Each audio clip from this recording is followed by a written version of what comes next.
पहले तो तुम्हारा शरीर है ना, तो काये, तब बोले वाचा, वाणी है ना, बोलते हो तो हाँ, तो वाचा, तब बोले मनसा। अब शरीर को और वाणी को जब समझ लोगे तो मनसा, मन के द्वारा ही तो सारी क्रियाएं होती हैं। और जितने भी इंद्रिय तुम्हारे हैं सभी क्रियान्वित होते हैं, कार्यशील होते हैं मन के माध्यम से ही। वहाँ और बुद्धि भी विचार करती है मन के द्वारा ही। वहाँ तब तुम आत्मा की ओर प्रवेश कर पाने में सक्षम हो पाते हो। तो वहाँ इसके अलावे अनेकानेक जन्मों के आधार से कुछ तुम्हारे भीतरी भावनाएं होती हैं जो आदत के रूप में परिणत हो जाती हैं। आप देखेंगे कोई आदमी गाली ही बोलेंगे, गाली बोलते नहीं है, उनकी आदत बन चुकी है।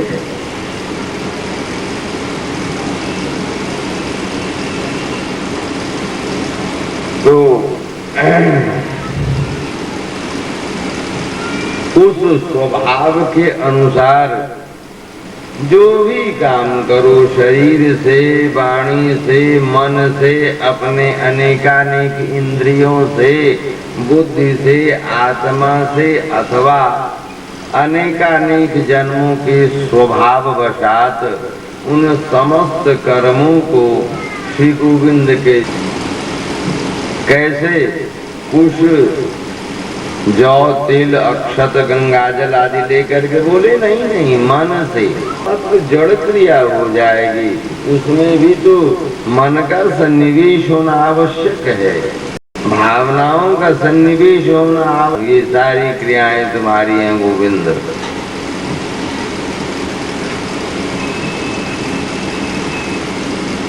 बड़े चिंतन में आ गए। समस्त वेद आदि के प्रत्यक्ष दृष्टा थे, नहीं थे वो, समस्त क्रियाओं के ज्ञाता थे, ज्ञान विज्ञान से युक्त थे। इसलिए तो ऐसे बड़े विद्वान देवतागण भी उनके पास इसी समय से प्राप्त हुई। महाराजा निमि को ही प्राप्त हुई। विदेह का मतलब होता है देह के प्रति आसक्ति, जिसकी शरीर में तो है परंतु अपने आत्मा से इसी भागवत धर्म में रमण कर रहे हैं, भ्रमण कर रहे हैं।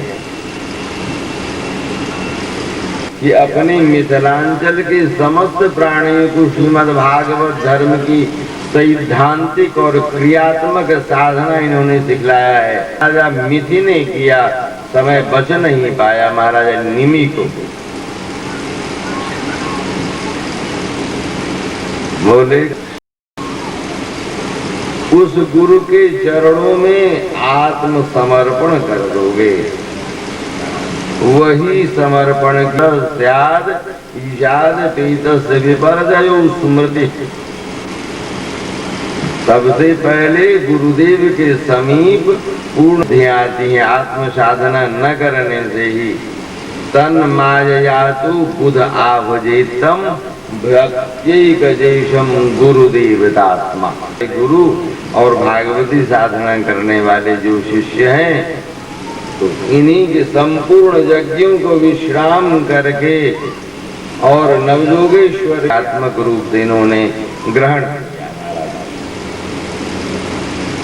इस साधना, यह साधना करते करते क्या हो गया, वह कैसी स्थिति आ गई, तो वैराग्य भाव का उन्मेष होने लगा। अब दूसरी जगह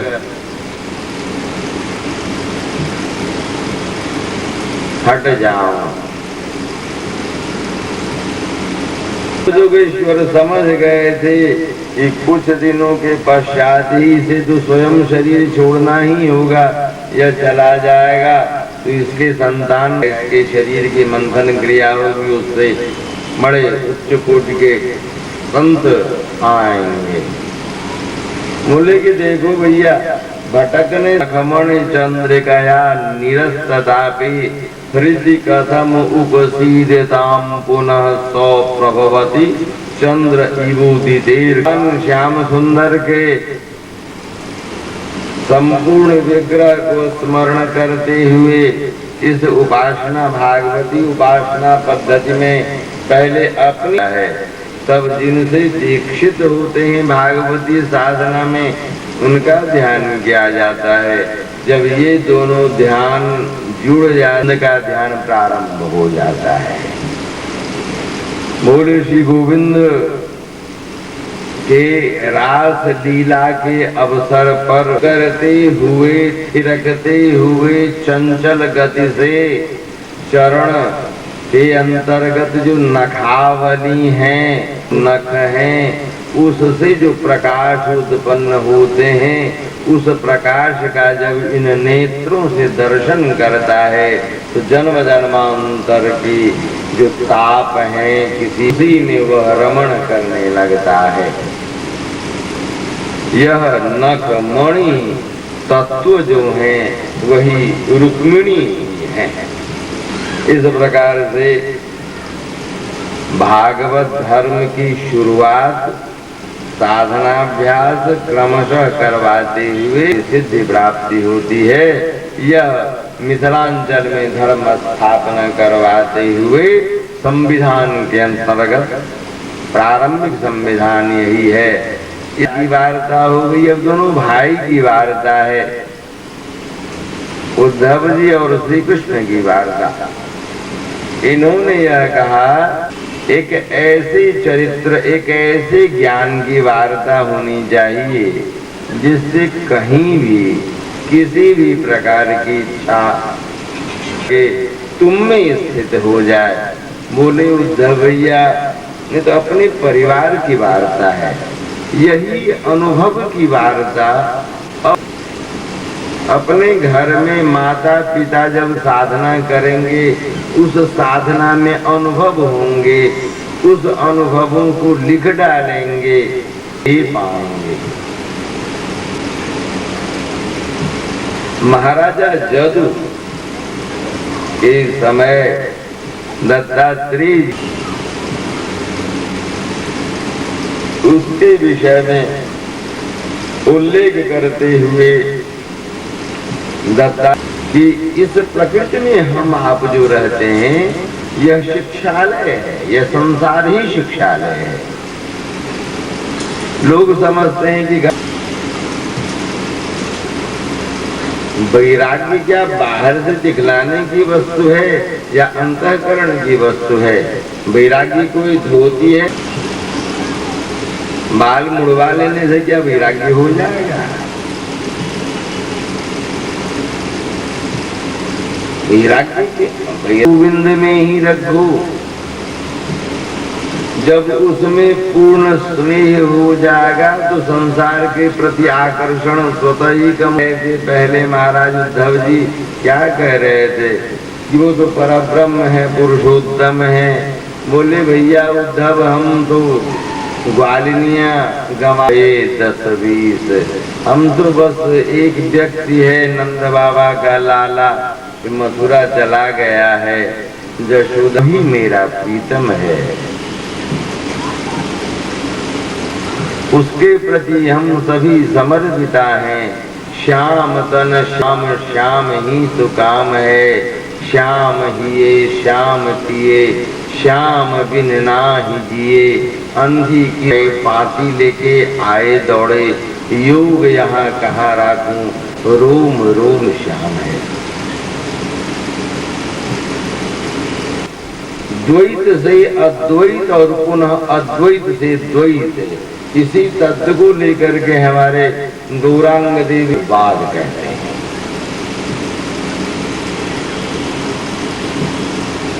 गोविंद है। श्रीमद् भागवती आधार से औचित्य भेदाभेद वाद का भी अध्ययन आवश्यक होता है उन लोगों के लिए जो इस गंभीरता से इसका पान करना चाहते हैं। समस्तवाद आदरणीय है। परंतु औचित्य भेदाभेद बोले कि संसार में जितनी भी वस्तुएं हैं उन सबों से शिक्षा ग्रहण की जाए। दत्तात्रेय जी बोले जदू, बोले जी देखो मेरे 24 गुरु हैं, प्रारंभिक गुरु तो मेरे पिता ही हैं, परंतु मैंने प्रकृति से जो शिक्षा ग्रहण किया उन सबों को हैं, आकाश हैं, जल हैं, अग्नि, चंद्रमा, सूर्य, कबूतर, अजगर, समुद्र, पतंग, भौरा, मधुमक्खी, हाथी, कुरड़ पक्षी, बालक, कुंवारी कन्या, बाण बनाने वाला, सर्प, मकड़ी और भृंगी कीट है कि कैसे कैसे गुरु हुए। क्षमा प्राप्त करना, पृथ्वी से शिक्षा लिया उन्होंने, सभी को शीतलता प्रदान कर, सुगंध और दुर्गंध दोनों को ग्रहण करना, परंतु दोनों हवा यदि न चले तो न सुगंध रहना। वायु में किसी प्रकार की घृणा नहीं है। अष्टमहापाशों से बचने के लिए यही व्यवस्था है। क्या है, कुमारी कन्या अपने विवाह के लिए धान कूट करके चावल बना रही थी, उस चावल से क्या एक अकेले रहने से ही औसंग व्रत का पालन होता है। वेश्या से उन्होंने शिक्षा लिया, उससे परेशानी बढ़ती है। बच्चों को पालते हैं, उससे आशा करते हैं कि ये भी मेरी सहायता करेगा, नहीं, कर्तव्य पालन। राम सुंदर बोले इन सबों की शिक्षा देते हुए कि अंत में अपनी साधना करो, अपने आप में लीन हो जाओ, परेशानी बढ़ती ही रहेगी। श्री सुखदेव जी महाराज परीक्षित को यही शिक्षा मुख्य रूप से दिए हैं। होंगे बाहर में अपने घर में रहते हुए धीरे धीरे धीरे धीरे धीरे अपने आप में लीन होने की साधना करनी चाहिए। वे कलयुग ही सबसे बड़ा अच्छा युग इसलिए है कि अन्य युगों में अनेकानेक क्रियात्मक भगवान नाम कुछ न करो, सिर्फ भगवान नाम जपते रहो, चलते फिरते उठते बैठते, हरि नाम हरि नाम एव केवलम गलौ नास्ति विनास्ति विनास्ति गतिरन्यथा। और अन्य पुराणों के विषय में उन्होंने इतने इसमें हैं, इन सबों की शिक्षा देते हुए श्रीमद् भागवत धर्म पर में आए हैं। इसलिए समझा दिए कि तुम्हें कोई परेशानी न हो, अपने आप में पूर्णता लिए हुए होते हैं। 8 और 1 को जोड़ देने के बाद 9 हो जाते हैं, बाद बाकी तो शून्य ही माया का होता है, 1 अंक जीव का होता है, जीव अकेला ही आया है। देखेंगे ये कभी घटता है तो कभी बढ़ता है।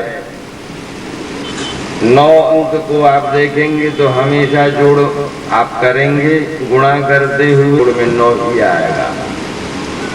तो 9 अंक पूर्ण अंक है, ईश्वरीय अंक माना गया है। एक जीव है, धीरे धीरे बढ़ता है तो यह पूर्णत्व को प्राप्त कर लेते हैं। माया को स्त्री रूपा मान करके आप परेशान हो जाओगे महाराज। माँ की गोदी में रह करके विश्राम करता है। अपने शाक्त मतावलंबी श्री रामकृष्ण परमहंस देव ने अपने आचरण से यही शिक्षा जीवों को दिया है। बड़े भोले भाव से हंस के बोले, देखो ना वो माँ जो उस मंदिर में है ना, वही माँ अभी मेरे पास भी। मैं बड़ी सौभाग्यशालिनी हूँ कि आपके श्री चरणों की सेवा करने का सौभाग्य प्राप्त हुआ। क्रिया को जो जानता है वही वास्तविक में शाक्त है। शाक्त मतों में भी मार्जार उपासना है, मरकट उपासना है, वीर है, जो सभी साधनाओं में अग्रसर हो जाते हैं महाराज।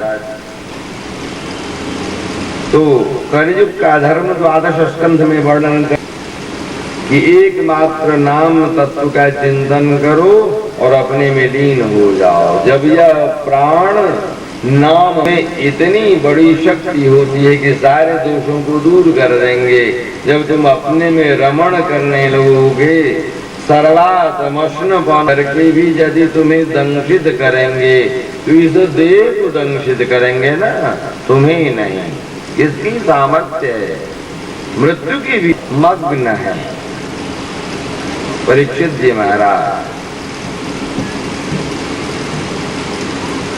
नाम तत्व में ही श्रीमद् भागवत को लीन जाते हैं, वही परम सत्य है। इसलिए सत्यम परम धीमहि की वार्ता हो गई, प्रारंभ में भी आदि में भी। उसके पश्चात वह विशेष रूप से आनंद करने वाला है। पौ से प्रकृष्ट, रौ से रमण परम तत्व है। वामनम परम विजयते श्री कृष्ण संकीर्तनम। इस प्रकार से करते हुए इस बीच में भगवती उत्तरा इनकी माँ आ गई। मृत्यु के समय में देखी तो हमारे पुत्र के चेहरे पर में बड़ा ही तेज है महाराज। बोली पुत्र अपने गुरुदेव श्री सुखदेव जी से तुमने तक्षक प्रतीक्षा में है। हाँ, भगवत कथा अमृत का जब अवसर है तो मृत्यु भी झर जाती। शुद्ध भागवती कथा यदि होती रहती है मृत्यु भी झर। और 700 वर्ष पूर्व एक भक्त नाम जप कर रहे थे, नाम जप कर रहे थे तो एक व्यक्ति देखे भ्रमण कर रहे हैं।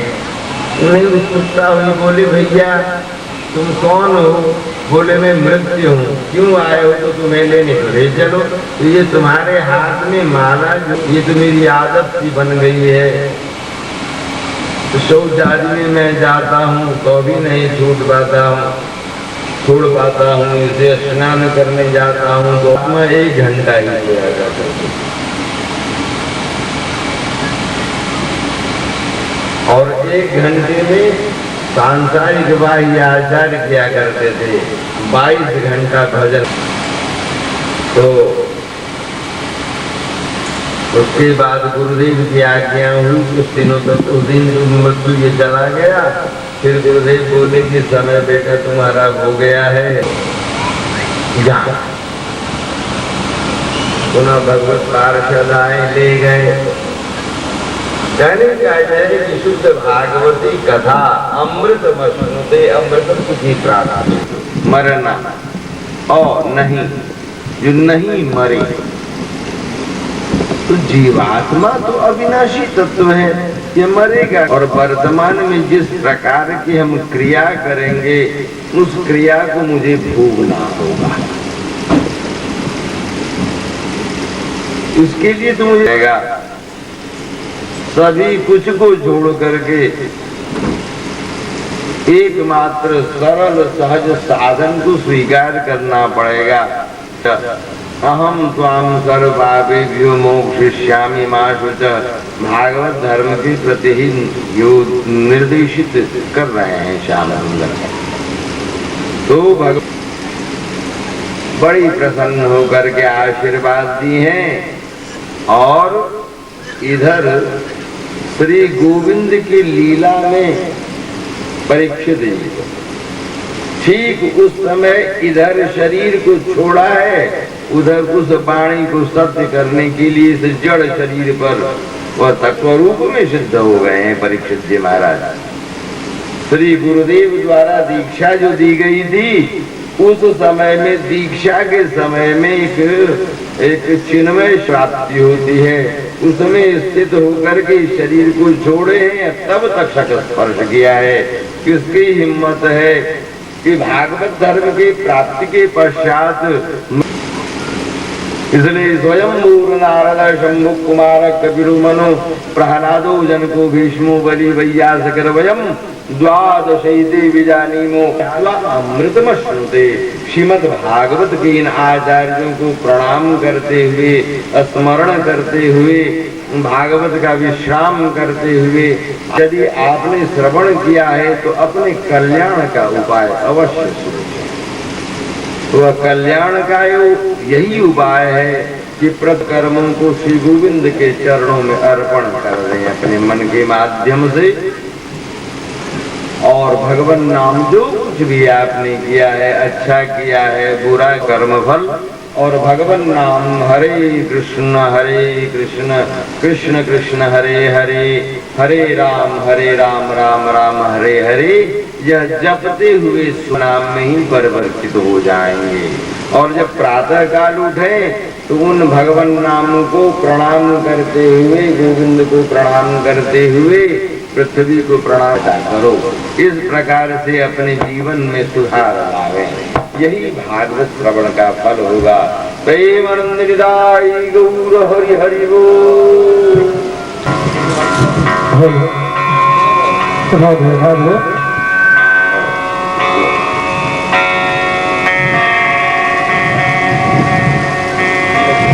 हरे कृष्ण कृष्ण कृष्ण हरे हरे,